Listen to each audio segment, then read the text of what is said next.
Padawash had lost a bet. Dollop held him to it. Everyone else said, "That is too much." Even the Great Potato. But Padawash held true to the loss, though fairy law could not enforce it. Padawash pledged forever to serve Dollop and his business. Dollop produced testing cake treats, puffball fluff pastries, and light yum joes. Padawash pledged to deliver every delight that Dollop could offer. Padawash in flight over sights such as Ruby Two Towers and fantastical ferns, found the fumes of tastic cakes Totally worth the trouble of flight.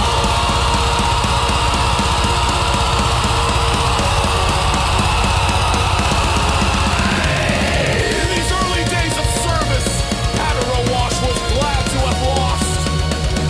Watching his Dollop drew just too much milk from a thistle, or sprinkled just Not enough sugar on top of the fluff of a puffball.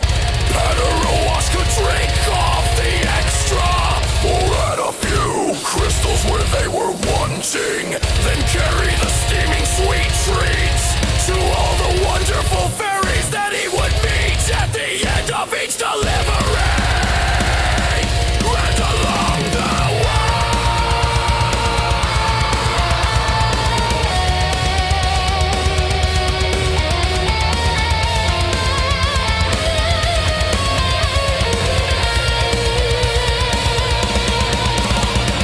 Dollop deserved the lucre that is every worker's due. Dollop sipped the flour, Dollop beat the dough. Dollop cracked the eggs and folded the phyllo.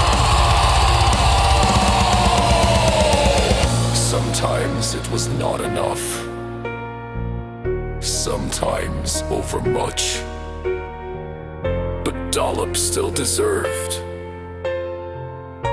whatever lucre was her due. She did not understand why Padawash took nothing except the scent of tastic cakes and whatever joy he found in flying. She did, however, come to rely upon it. So too did her business. First, she took the profit from Padawash's a fake service and addressed her greatest weakness. She hired a fairy to test each batch of pastries and adjust it to the Great Potato standard. By adding a bit of this and subtracting some of that, naturally that caused a portion of the product and profit, but that was recuperated by denying the bites and sips of Padawash. That is too much, said the Great Potato. You give him too little, said everyone else. But Padawash still had a purpose, and still had the flight, and all of the fairies who received the treats that Padawash happily carried might give him a foofulum fruit or a piping hot bowl of sweet berry stew. After not a long time, as fairy leaves go, Dollop decided to open a business to tabletop serving. Padawash could deliver exponentially more orders if the sphere of his deliveries was confined to a single tree. Thereupon a mighty a fairy tree construction crew wove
passed in error. The quality tester discovered before the testa cake and pastry would be delivered. Then came the rains.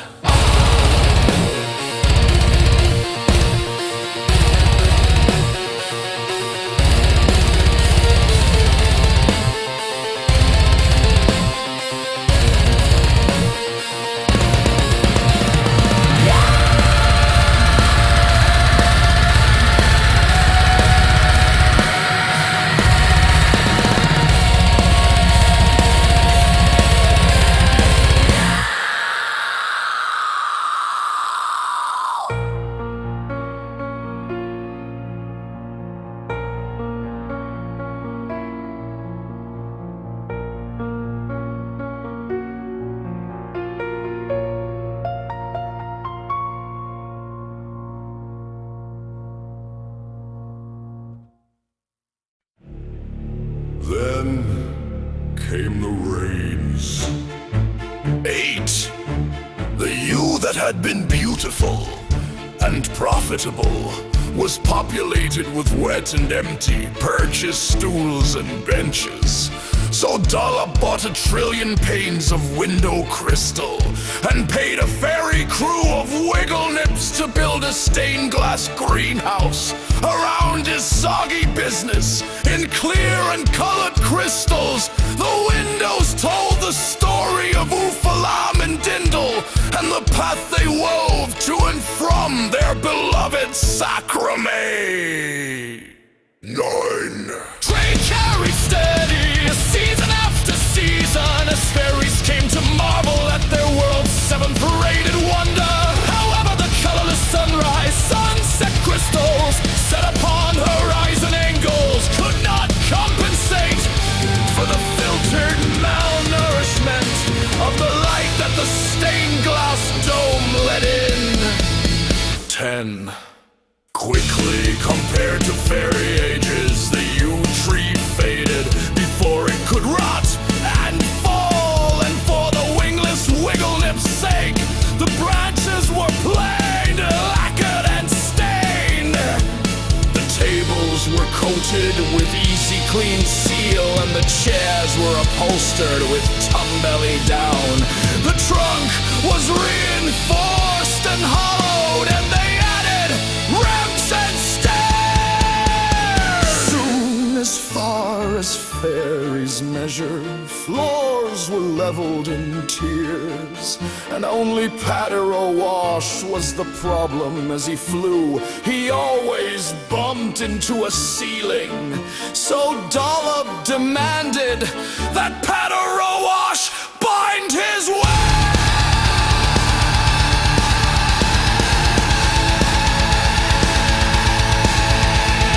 This is too much, exclaimed the great potato.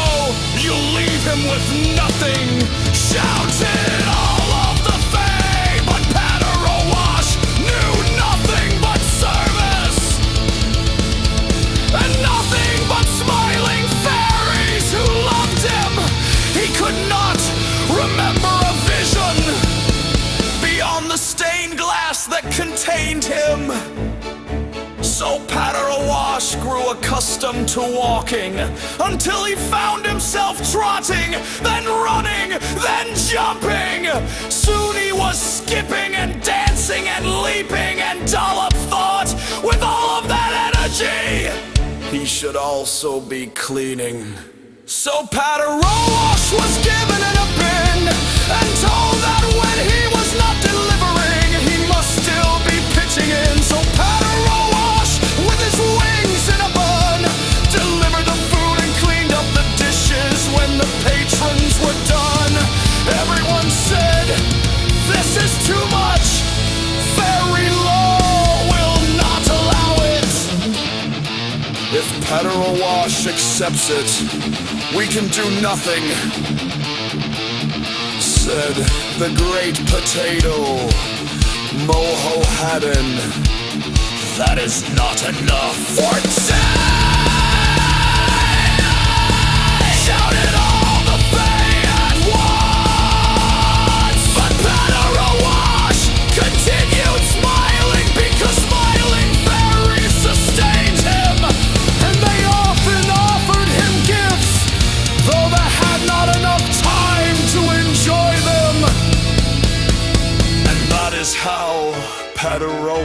was living when the Griggish fans descended.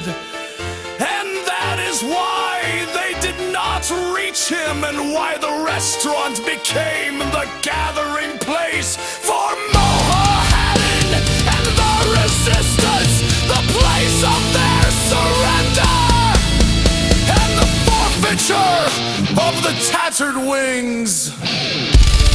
There within the the vanguard entered the promised place, painted their faces gray, and pledged to hunt their fellow Fae until they saw a chance to make their Griggish masters pay.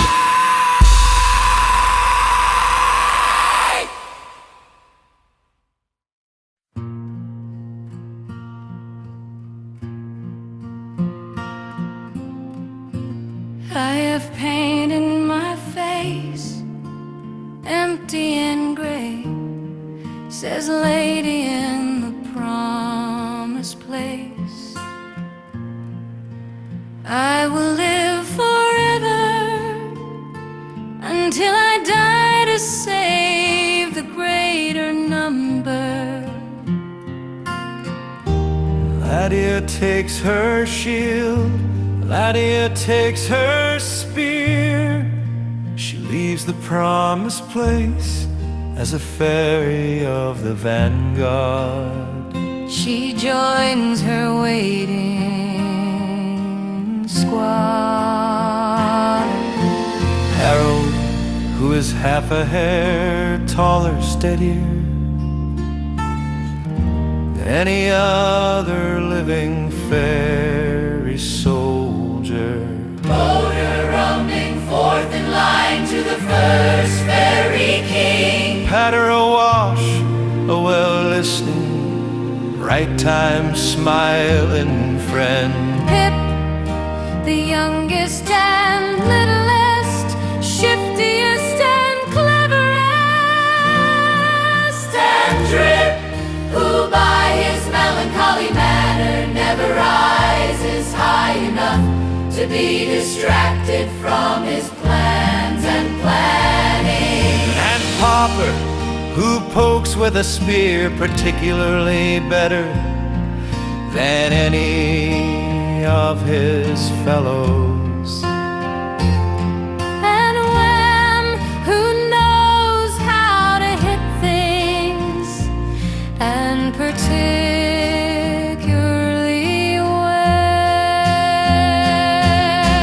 Dollop, who can be too much or not enough, according to the great potato.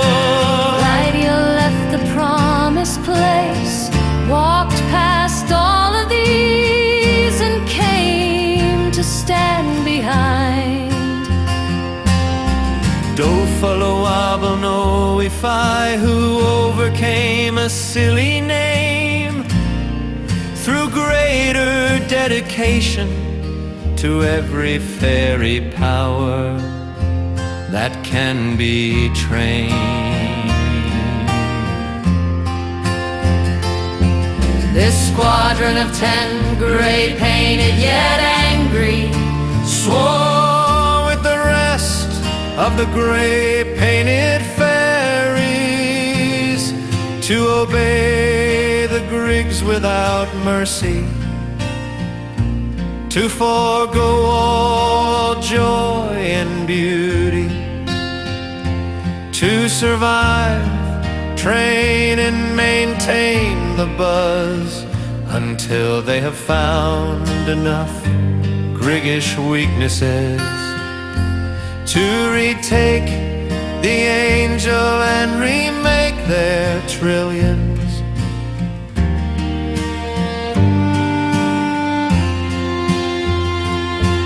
When Mohahadan sees his lavender wings, it falls to Lydia's 10th of the first, to flash her true colors with an armor-piercing sacrifice burst.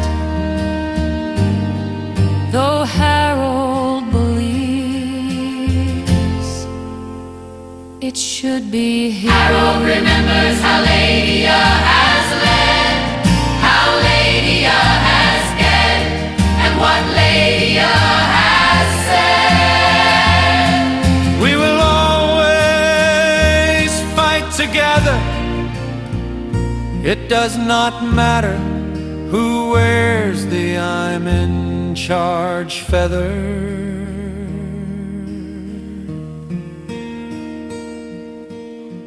Being half a hair taller, steadier, Harold was generally considered a natural leader.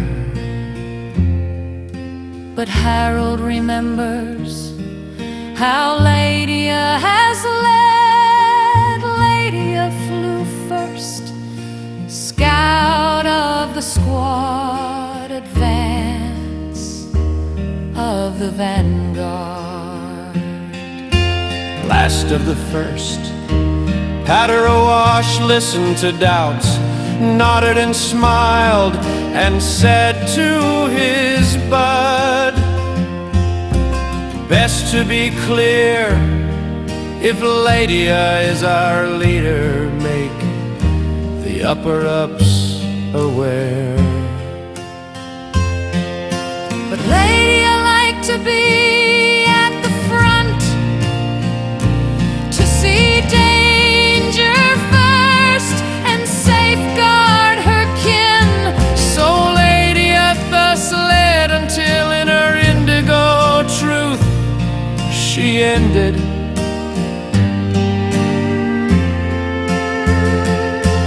And steady testing Harold, Shaking with manifest doubt, missed with his shield, and doom destined the night. as it took two shields to get them in. Otherwise the first nine might have never died.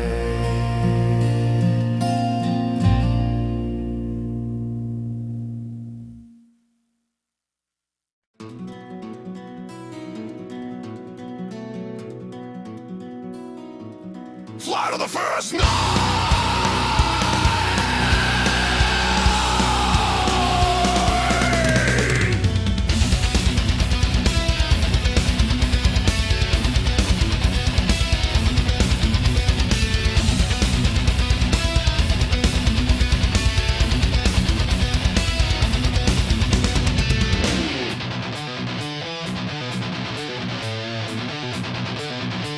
It took two shields to get them in.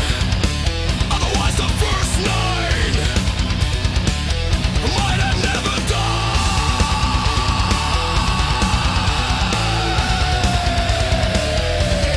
Flight of the first nine.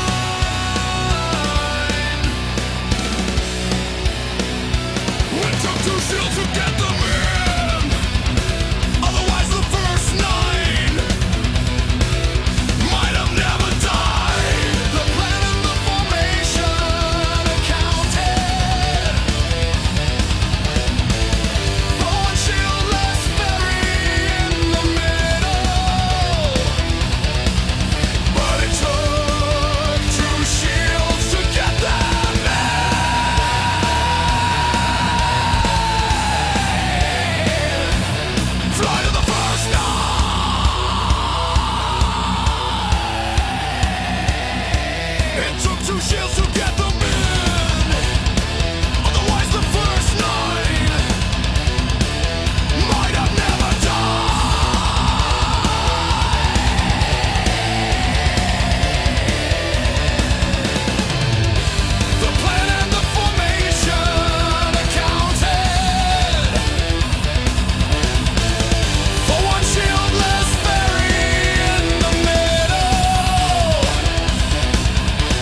to get them in. Otherwise, the first nine might have never died. The plan and the formation accounted for a shieldless ferry in the middle, but it took two shields to get them in. The first nine were 10 before the first was sacrificed. The first sacrifice herself from the point of the first pyramid. From the point of the first pyramid, Lygia at resonant speed struck the space laboratory.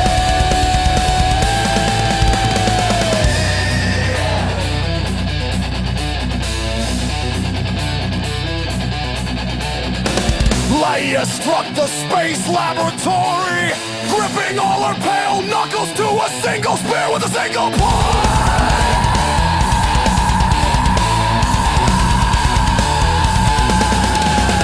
Her detonation vanished in the sense-eating night, yellow and indigo over white.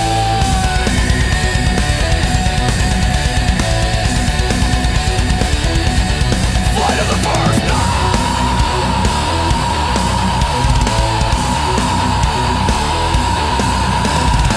Lydia struck the space laboratory, gripping all her pale knuckles to a single spear with a single point.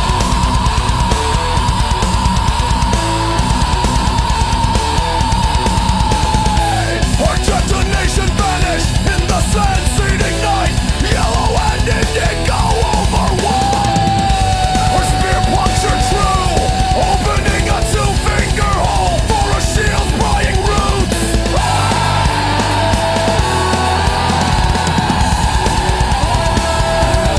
Flight of the first night.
Drip with the tip of his Adam Sharp spear spots 9 dots, and Drip scratches a line, and Drip etches a star, and Drip traces a circle, and Drip curls an arc from the star to the circle.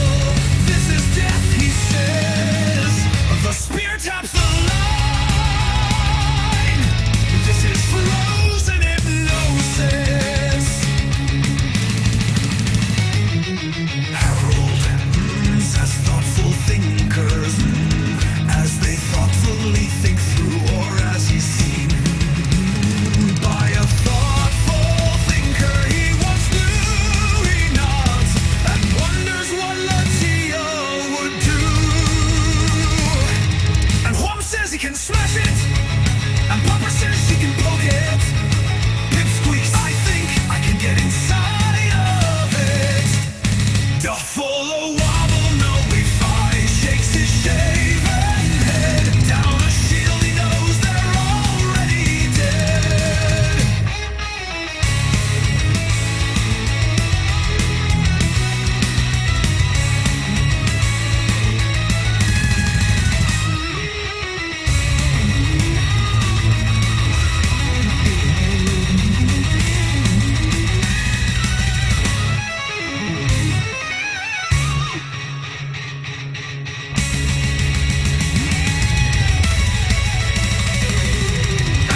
Closing up.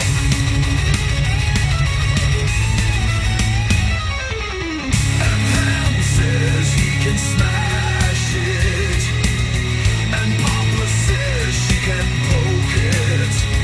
Pip squeaks, I think I can get inside of it. Duffalo wobble, no we-fi, shakes his shaven head. Down a shield he knows they're already dead.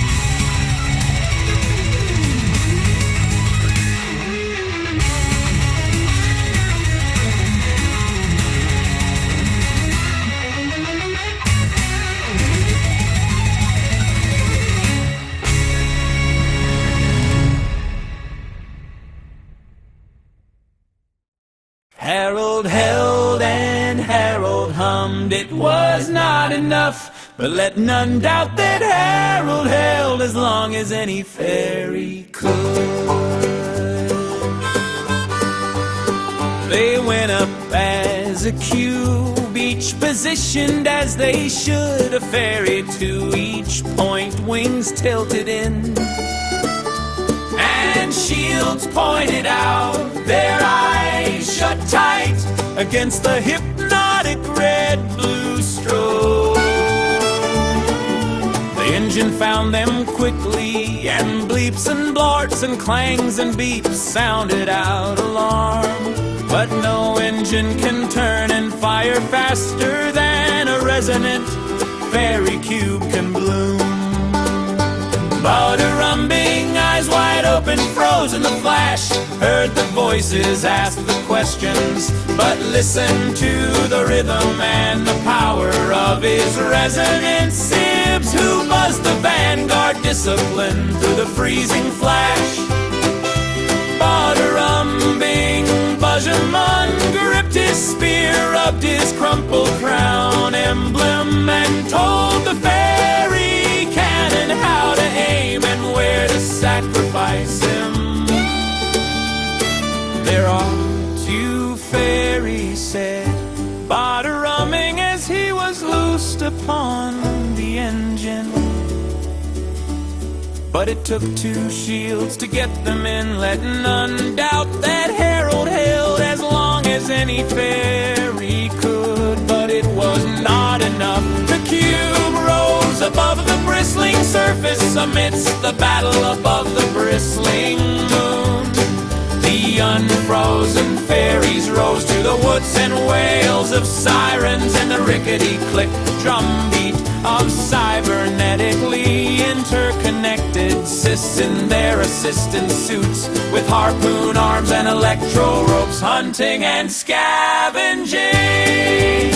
As the cube rose, the Griggs could see the shuttered eyelids. They saw the fairy at the center targeting. They saw the tight formation. They saw the root shields writhing to protect them.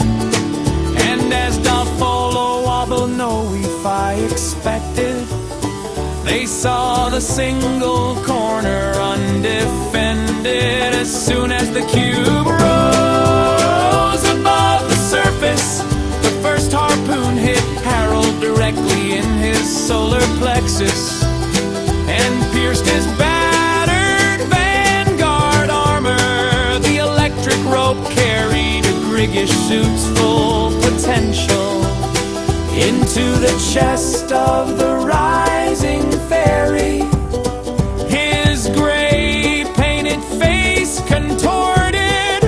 Harold jammed his tongue between his gnashing teeth, clamped his eyelids and maintained his hum.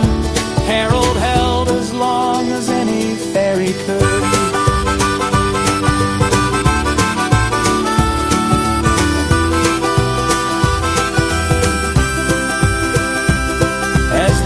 Aimed by the buzz of Bada-rumbing, the second harpoon hit Harold through the hip from beneath. Its barbs caught in his ribs. The electro rope cooked his innards with current, and the Grigg cysts that fired it pulled him hard with the barbs. Harold remembered only that he loved his fellow fairies, and they would free the angel. He maintained his space, his place, and his discipline buzz, humming as the anti-fairy engine turned its beam. The cube took aim and Harold held as the blooming cube fired. A third harpoon hit Harold in the head, and Harold could hold no longer. Harold was instantly dead.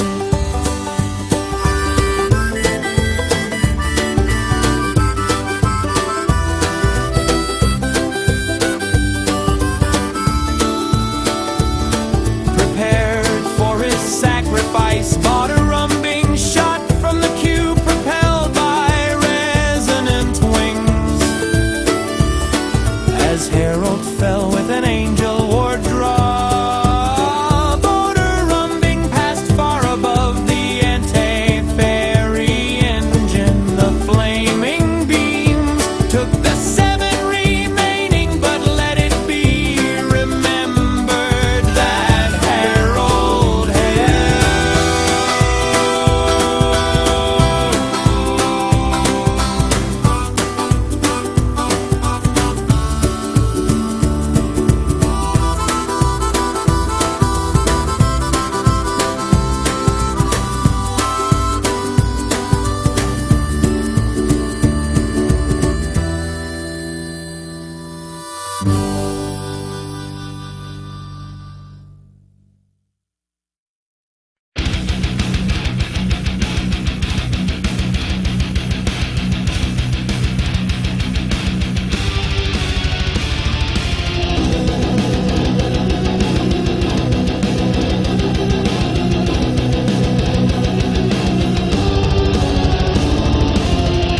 Bada-rumbing at resonant speed leaves the cube and sees immediately that he is on the wrong trajectory.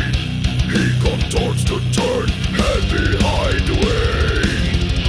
At resonant speed,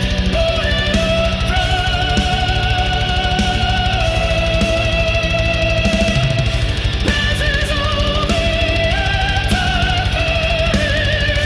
engine.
slabs were waiting until the torpedoes could not miss. Farvel was among them, leading by example and throwing himself in. The fake space slabs were waiting until their torpedoes could not miss. Yo was right beside him, then just a tentacle behind, then a tentacle ahead. Before they clapped together, the fake space slabs were waiting until their torpedoes could not miss. Shishida felt a danger as she pulled in front of all the others in the anti-stars that were the land ship. Shishida read the future and saw the severance of death. As Shishida read the danger, all the Oggentoggen saw also, yet them picking through them further into the Griggish gambit and the severance of death.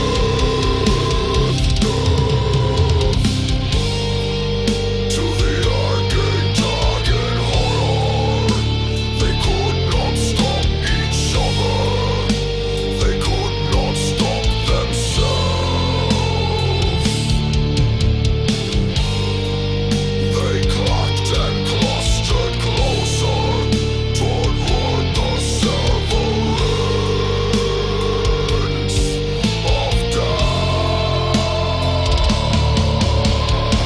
The torpedoes fired like a swarm of fire till maggots that dwarfed the whole of all the Oggentoggen that still clicked and clacked their way on the path to devastation. Marvel sparked the knowing that the fire was the lack, and the whole of all the Oggentoggen still clicking, clacking closer along to devastation.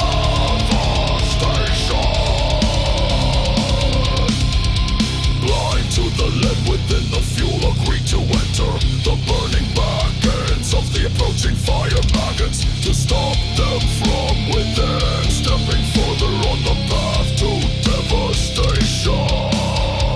fire was not lead, but there was lead within the fire, and the combination melted the whole of all their will. Each Oggentoggen saw everything, felt everything, knew everything, and all were drawn viscously by the whole of all their will. In their burning lid and agony, they burst from their cement shells. They clustered themselves together and tried to comfort one another with the whole of all their will. There sprouted in the sector tiny noggin storms that the torpedoes parted like fluffy puffy clouds that were barely in void. Farvel wanted to erupt again, and from the edge of the comfort ball stretched a tentacle to deliver on phosphor to the torpedoes that were well along their way.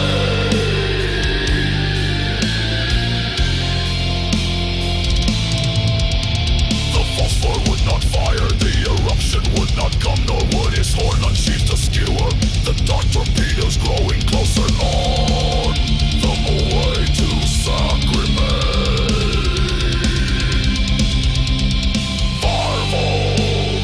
Wanted to erupt again, and from the edge of the comfort ball stretched a tentacle to deliver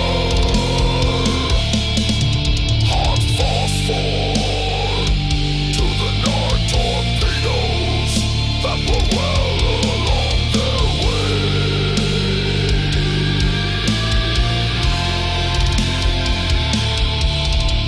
The phosphor would not fire, the eruption would not come, nor would his horn unsheath the skewer.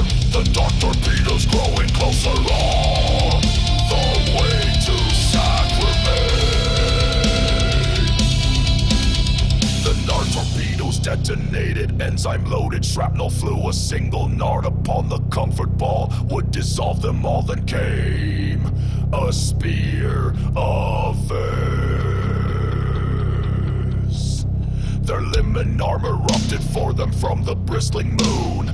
From within the Grigis ships, as the Nards flew, there came a spear of theirs.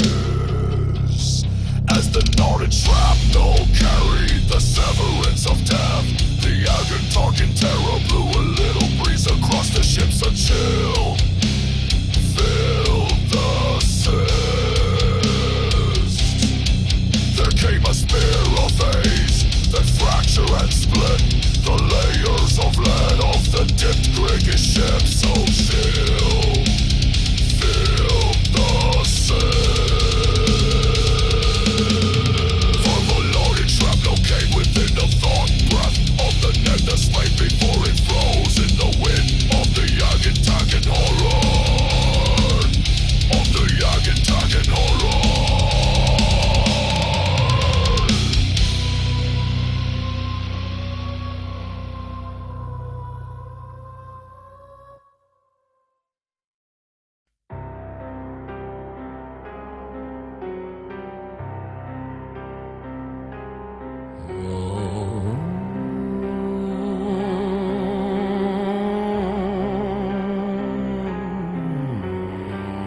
Varville wanted to erupt again, and from the edge of the comfort ball stretched a tentacle to deliver hot phosphor to the Nard torpedoes that were well along their way.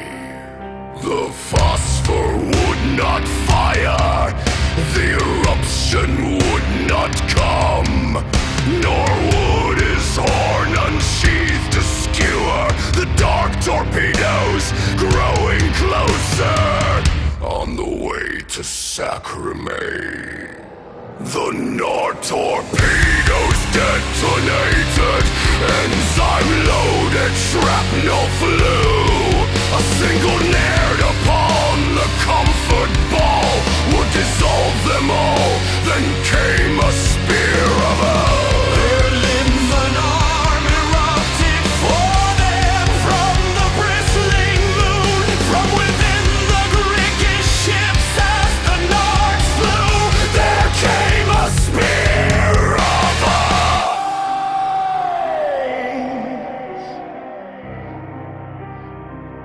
As the Narded shrapnel carried the severance of death, the Oggentoggen terror blew a little breeze across the ships. A chill filled the cyst. There came a spear of haze that fractured and split the layers of lead of the dipped Grigis ships. A chill filled the sea. The Narded shrapnel came within a thought breath of the naked squid before it froze in the wind of the Oggentoggen horror. A chill filled the cyst as the Oggentoggen sense of being slipped through the fractures in their once seamless armor.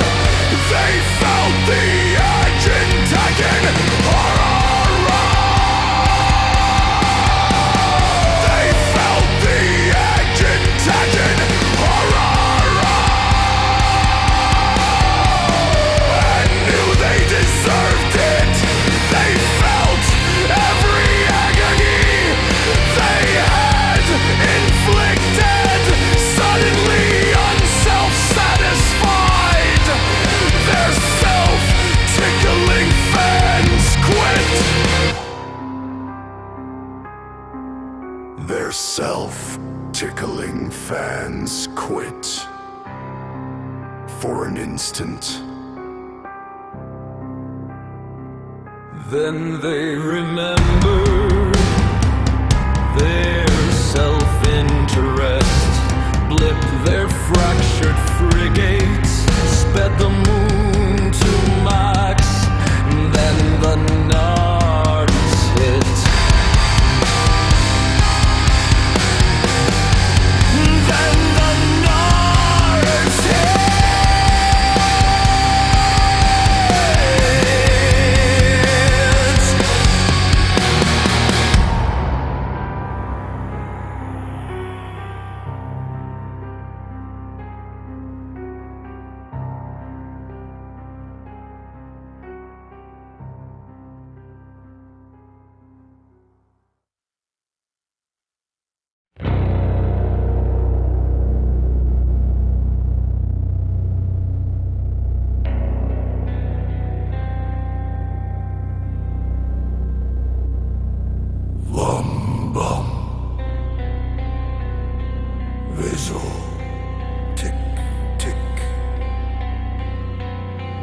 purple red.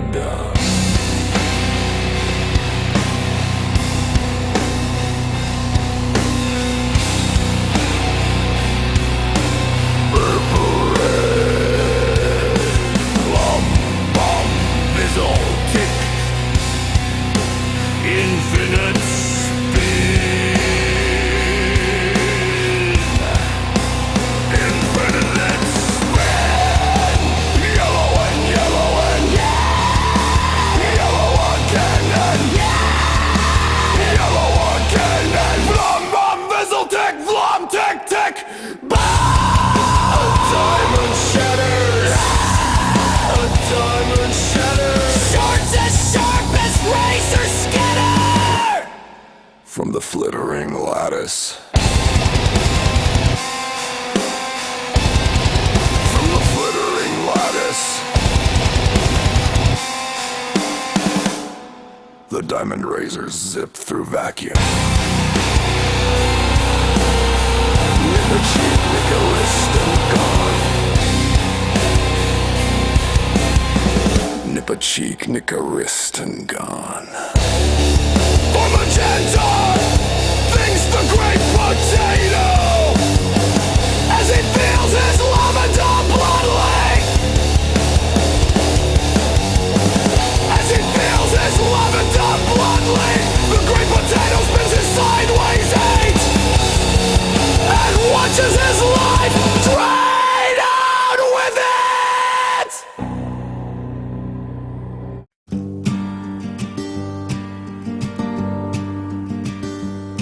She is ice-hot nettles in the fire. She is cool cream nectar in the afternoon. Pipsum is great again when she germinates from the oaken carapace on the battle-lit asteroid. Flames and feathers spout from her shoulders, as neither wings nor arms, just indiscriminate power at her waist. She unites the foundations of all life, all consciousness, all matter, as she steps lightly from the flashing rock to find Mohattan dazzling. In the arcs that course through his crystal wings, she finds him dazzling and bleeding. Pipsum makes a thorny downy fist. She sees the Griggish ships exploding. She sees a vanguard victory in Griggish frigate popcorn blossoms. She sees Mohattan leading. She sees his golden wand gleaming once again. She remembers his ancient comforting wisdom. The thorny downy knuckles loosen as she watches the great potato dazzling and bleeding. Then Pipsum remembers her lost millions and billions. She remembers the scheming, and she remembers the laughter she holds in her hand, the stitches and blood to save him. And she remembers her promise to never again see him living. The hand with the power tightens. She turns away. She leaves them. Let the Griggs and these gray fairies have him. She thinks I will fill a legion with the vibrant masses living on the fields of fun time fighting, the cliffs of real tough living, and the marshes of strong ankles. I will build a legion from all the masses living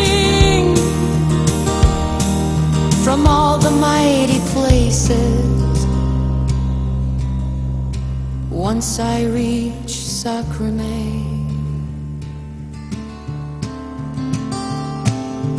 Pipsum turns away and leaves them, the vanguard in Mohohatten, in her defense as she leaves them.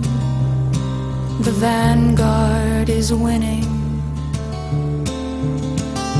She does not know that the bristling moon is coming, nor does she know what has happened to all the masses living on her dearest Sacrame. If she knew, she would turn, save this Mohohatten and destroy the Griggish fleet. She does not know there are no fairies but the vanguard, and nothing left of Sacrame except the core of slag and sparks, what remains of the million billions. This last legion fighting has been preserved only by the constant plot and counterplot, sacrifice and compromise of this crystal-winged and dying, dazzling great potato. Mohohatten.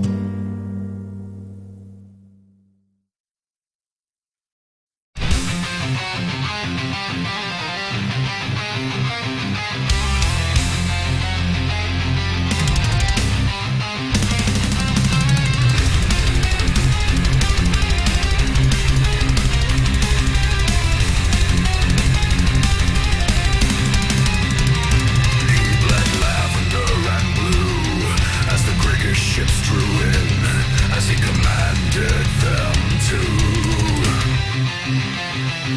His wand glowed gold and brilliant, and his wings lit the field of darkly opalescent asteroids, like a sky of sparkling eyes, as the universe bore witness to his sacrifice.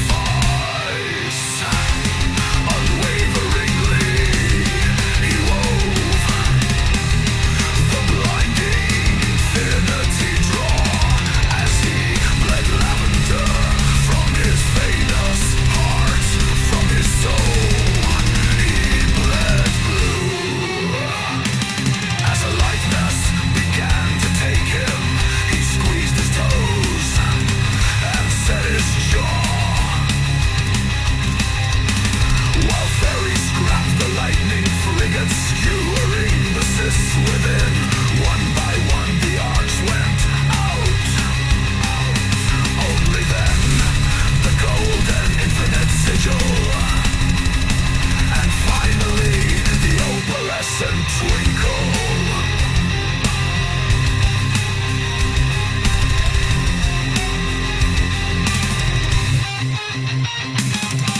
Dark in the distant stars, lit in the flashes of explosions, obscured by lavender and shaded by blue, was the ageless great potato, Mohohatten, Angel War.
hears the quiescing of Moharin.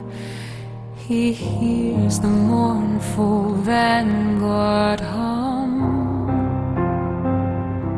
He knows what is coming, though he is fourth in line to nothing. He is the last of the first.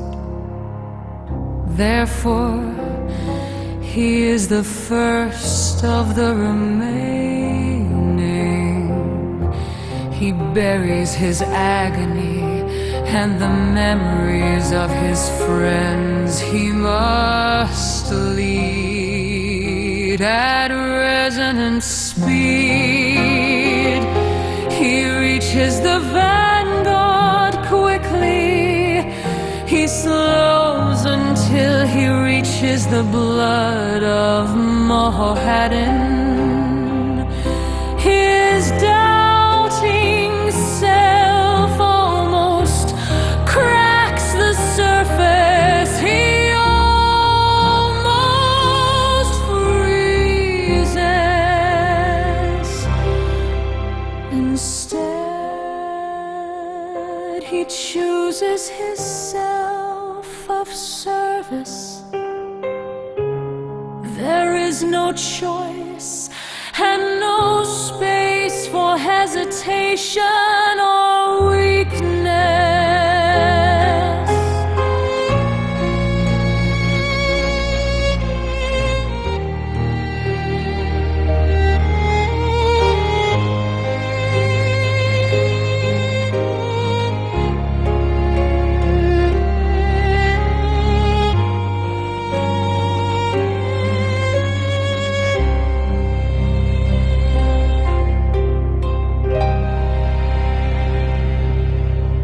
Drumming, pay respect with fingers to the forehead and forward.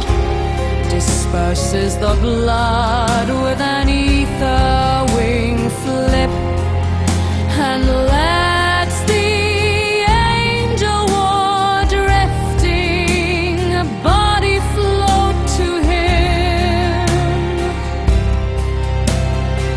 Despite the need for haste, Boderumbing cannot force himself to roughly touch the corpse.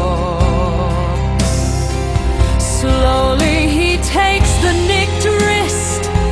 He uncurls the fingers of the wand-holding fist and takes command of the great potato's magic stick.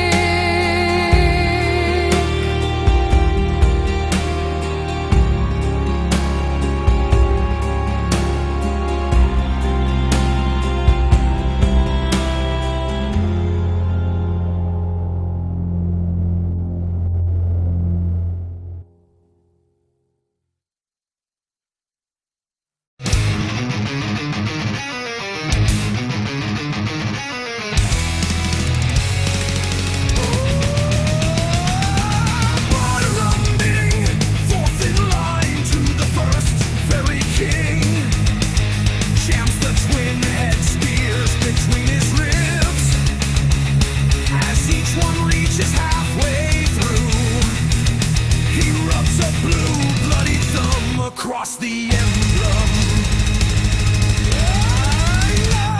the smoldering coal, the pepper will, the teardrop, the 10-point star, the hammer, the spoon, the asterisk, the half a hair, and finally the crumpled crown. His own spear catches as he wedges it between the others. There is just enough body to bear them all, and just enough room for Buzz hummoning wings.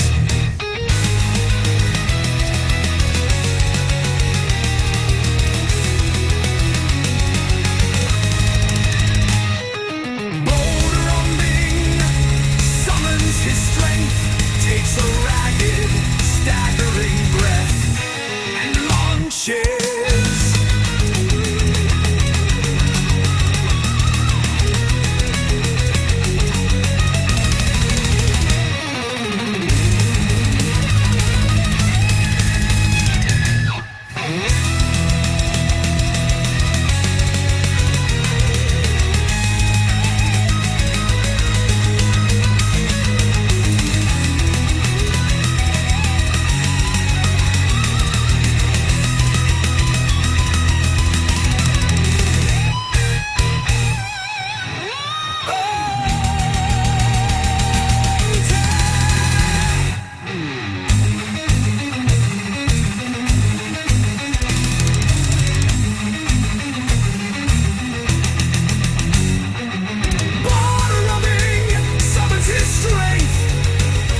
tangerine revealed in bloom. Therefore,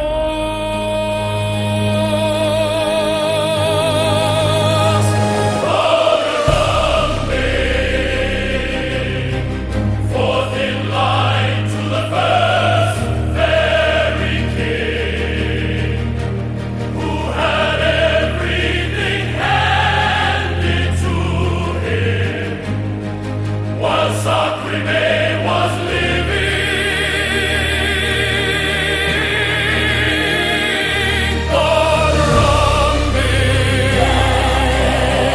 Forth in line to the first fairy king, who had everything handed to him, while Sacrime was living.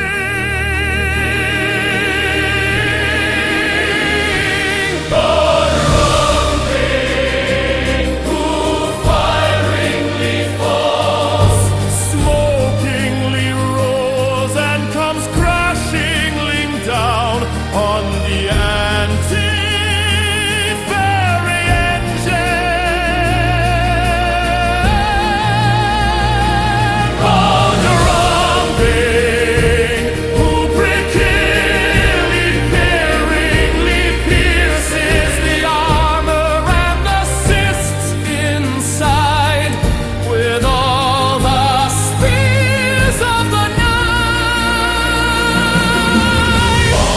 Awkwardly and angel work, and at random dangling angles, he nails the machine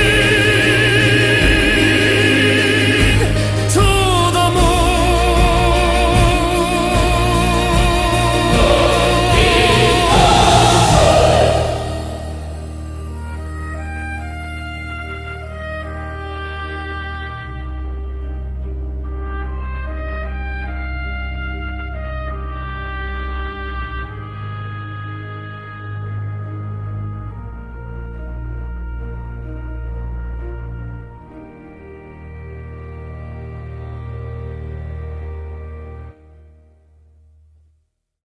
And my love is here.